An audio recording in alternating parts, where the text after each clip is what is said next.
The announcement arrived quietly. No press conference, no statement from a president, a spokesperson speaking to the Telegraph, confirming what European football had already decided. Euro 2028 will not have mandatory hydration breaks. Four words that, in the context of the 2026 World Cup, landed like a verdict. Not a scheduling decision, not a logistical preference. A direct institutional rejection of the most controversial rule FIFA has introduced to its flagship tournament in a generation. And it came from UEFA, the organization that runs football across the continent where the sport was born. The organization that staged the last major tournament before this World Cup and did not break the 90 minutes once for a commercial stoppage. The organization that, in the days after mandatory hydration breaks had been booed in Dallas, had produced data that coaches were using as tactical weapons, and had killed a famous upset for the smallest nation ever to reach the World Cup, said what the fans booing in the stadiums had been saying all along. We are not doing this. That decision is the subject of this video, not because it is a scheduling story, because it is the clearest, most public, most institutionally significant expression yet of a divide running through world football that has been building for years, and has now arrived at a point where two of the sport's most powerful governing bodies are making directly contradictory decisions about what the 90 minutes of a football match is allowed to become. FIFA says the break is necessary. UEFA says it is not. Both are in charge of the same sport. Both are operating under the same international framework. And they have reached opposite conclusions about the most fundamental structural question football has faced in modern times. Who decides what happens inside the 90 minutes? And whose answer is right? To understand why UEFA's decision carries the weight it does, you first need to understand exactly what FIFA built at this World Cup, and why the word mandatory is the word that changed everything. Cooling breaks in football are not new. UEFA has had a temperature-based protocol for years. The rules are specific. A wet bulb globe temperature thermometer is placed at head height on the pitch before the match. If the reading exceeds 32 degrees WBGT, or 35 degrees in conventional temperature terms, a cooling break becomes compulsory. Below that threshold, breaks remain at the referee's discretion, case by case, match by match, conditions dependent. A medical tool, not a broadcast feature. That system has produced cooling breaks at previous tournaments, including at Euro 2024, where England and Slovakia paused during a group stage match that reached the required threshold. Nobody booed. The break happened because the conditions required it, lasted as long as necessary, and ended without consequence to the rhythm of the match. Because it was a medical decision, not a scheduled one. FIFA's announcement in December 2025 was something entirely different. Every match, same minute, same duration, non-negotiable, regardless of temperature, regardless of location, regardless of whether the stadium had a roof, an air conditioning system, or a medical team that had assessed no heat risk whatsoever. The chief tournament officer Manolo Zubiria said it explicitly. For every game, no matter where the games are played, no matter if there's a roof or temperature-wise, there will be a 3-minute hydration break, no matter if there's a roof. That sentence is the one UEFA read and decided was the wrong sentence. Because removing the temperature condition, removing the medical judgment, removing the referee's discretion, turns a welfare tool into a schedule. And a schedule at the 22nd minute of every half at the world's biggest football tournament, with broadcasters confirmed to be permitted to cut to commercials during the pause, is not a welfare tool any longer. It is something else. And the football world has spent 10 days arguing about what to call it. Virgil van Dijk gave it the most direct name of any player to speak publicly on the subject. The Netherlands captain, one of the most respected voices in world football, described what happened when the break arrived during his team's matches as really interesting. In the tone of a man who finds something interesting in the way you find a problem interesting, not in the way you find a solution interesting. And then he said the part that made his words travel. Every time going to a commercial, he said, is a bit not really what I like. A bit not really what I like. From Virgil van Dijk, about FIFA's Player Welfare Initiative, said during a World Cup in which the governing body had framed the breaks as an expression of its care for the people playing in it. Marcelo Bielsa had said it longer and more philosophically, but with identical substance. Playing 4 times instead of 2 alters the conception of what had been culturally built to interpret football. He had said there was another intention behind the breaks. He had said his conclusions were not only his own, but reflected what he heard from others in the sport who had chosen not to say it publicly. He had described it as a change of culture that adds nothing and takes away a lot. Now UEFA had said, in institutional terms, the same thing Bielsa said in philosophical ones. This is not the direction European football is going. The specific language in UEFA's existing regulations reveals exactly how different the two approaches are. UEFA uses wet bulb globe temperature measurement, on-pitch assessment, a digital thermometer at head height inside the playing surface, a real-time reading, a threshold defined by science. And critically, for anything below that threshold, the regulations say any other drinks breaks remain at the referee's discretion. At the referee's discretion. The person on the pitch, the person who can see the players, feel the conditions, and make a human judgment about whether an intervention is needed. Not a clock, not a schedule, not a commercial window. UEFA's system trusts the referee and the conditions. FIFA's system trusts neither. And that difference between trusting the conditions and scheduling around them is where the commercial question becomes impossible to avoid. Because a temperature-based break happens when the weather requires it. It is unscheduled, unpredictable, and therefore commercially unreliable. A broadcaster cannot sell advertising against a break that might or might not occur at an undefined moment in a match. They cannot guarantee delivery of a slot. They cannot price it into a rights deal. A mandatory break at the 22nd minute of every half, in every match, at a tournament with 104 fixtures, is something completely different. It is 208 guaranteed commercial windows, at specific times, in front of the largest audiences in sport. Soldable in advance, priceable with confidence. Built into every broadcast contract from the moment the policy was announced at a meeting with the people who buy the broadcast rights.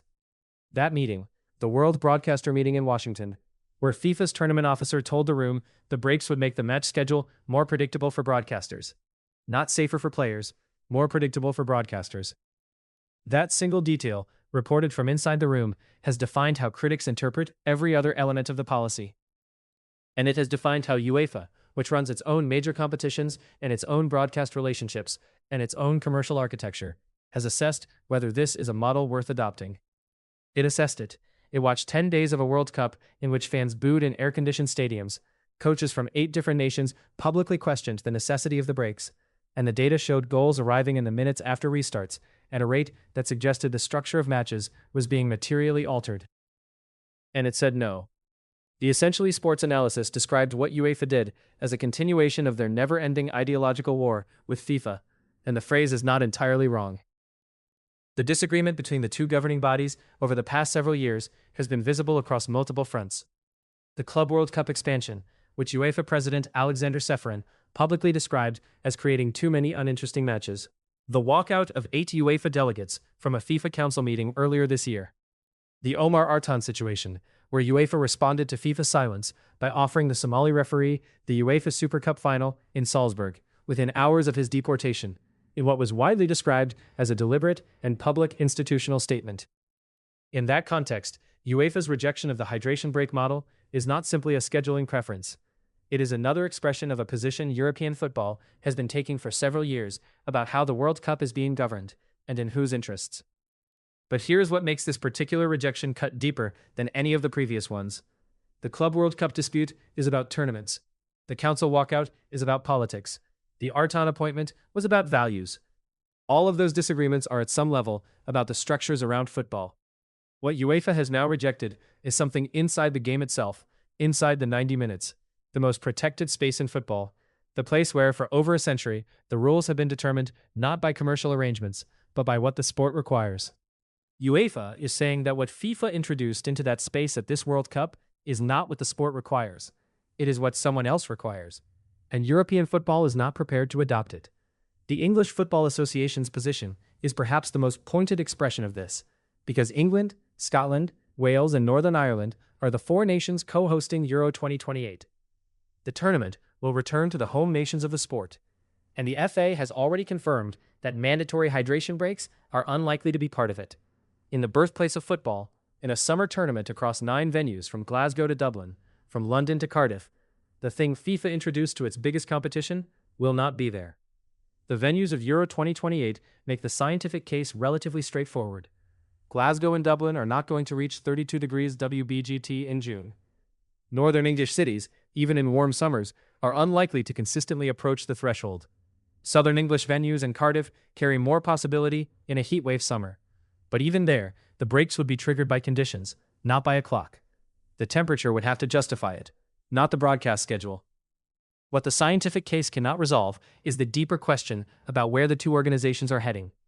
Because if UEFA and FIFA are operating different versions of what a football match is, the same players who compete under FIFA's rules at a World Cup are competing under UEFA's rules in club competitions and international tournaments in the same calendar years. The same referee who manages a 22-minute mandatory stoppage in Houston manages a temperature-triggered discretionary pause at Wembley the following season.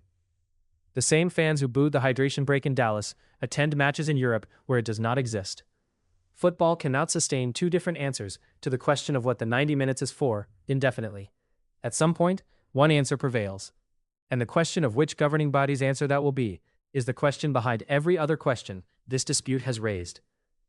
FIFA is the governing body of world football. Its authority over the World Cup is absolute. No federation can change what happens at FIFA's tournament. What UEFA has done is not resist FIFA's rule at the World Cup. It has refused to adopt it elsewhere. It has used the jurisdiction it has over its own competitions to draw a line between what FIFA is doing to the game and what European football is prepared to accept. That distinction matters, because it means the rejection is not defiance, it is separation. UEFA is not fighting FIFA over the hydration break. It is simply proceeding as if the break does not represent the future of football. Regardless of what FIFA decides it represents at this tournament, the Panama coach said everything advertised on television is what pays for all these things. Bielsa said football was not what they were thinking about. Van Dijk said going to a commercial is not what he likes. And UEFA said, to the Telegraph, that there are no plans to adopt FIFA's mandatory breaks. Each of those statements comes from a different position, different authority, different role in the game, and they all point in the same direction. The question is whether FIFA is listening, or whether the commercial architecture it built around this tournament's hydration breaks is already strong enough that listening is no longer the point.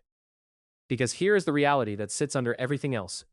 If 208 commercial windows across 104 matches generated the advertising revenue FIFA's broadcast partners were expecting, the financial incentive to make the breaks permanent at future tournaments will be enormous. The 2030 World Cup, already confirmed to span 3 continents, will bring its own set of extreme conditions, its own broadcast rights negotiations, its own commercial partnerships. And the argument that mandatory breaks are necessary for player welfare will be available again, regardless of the specific conditions of any given match. UEFA's rejection protects European football from that argument. It says in writing, through its own regulations, that the threshold is 32 degrees WBGT, and not a second earlier. It reserves the judgment for the conditions and the referee. It declines to schedule the sport around the broadcast.